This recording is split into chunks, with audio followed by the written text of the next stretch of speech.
Tu es cette louve-là. Tu as tous les talents pour te soutenir dans ton chemin unique. C'est en eux que tu puiseras tes possibles. Car si tu sais aller en confiance à la rencontre de ta force, rien ne pourra te détourner de ce que tu es venu faire ici. Certes, le chemin de la louve est solitaire, même si le sentiment de solitude est le lot de tous ici-bas. Mais peu à peu, elle prend conscience de son rôle dans la meute, et tout en restant indépendante, elle transmet, parfois à son insu, ce qui fera avancer la tribu. Tu es cette louve-là. Parfois tellement rebelle qu'elle ne veut pas voir ce rôle. Parce qu'avoir ce rôle-là peut la mettre en dehors.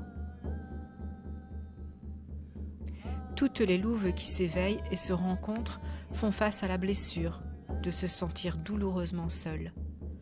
C'est la traversée du chat de l'aiguille. Plus la louve accueille avec compréhension et amour ce sentiment, plus elle rencontre sa force et sa plénitude. La louve se choisit et s'écoute, car elle sait que c'est la condition pour ne pas se perdre dans les rumeurs de la meute. La louve en équilibre dans le cosmos s'aligne en permanence avec son essence céleste et le sang de la terre.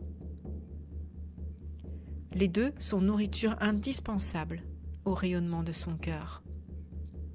Car son cœur est sa boussole, qui s'harmonise en permanence avec la conscience élevée de ce qu'elle est. Tu es cette louve-là.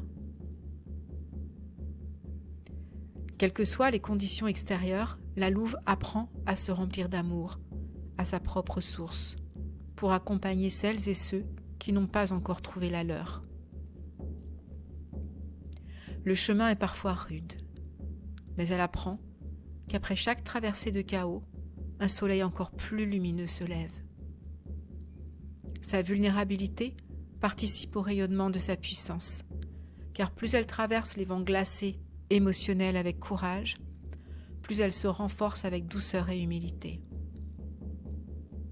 Aujourd'hui, la plupart des individus de cette meute se laisseront toujours mener sans rien remettre en question, par peur de la solitude, par peur du manque, par peur de la mort. Il faut beaucoup de force, d'amour et de conscience à la louve pour oser être pleinement ce qu'elle est, pour oser rester debout dans la lumière, même sous les regards critiques. Tu es cette louve-là. Tu es la vie qui rebondit et qui se vit à plein cœur.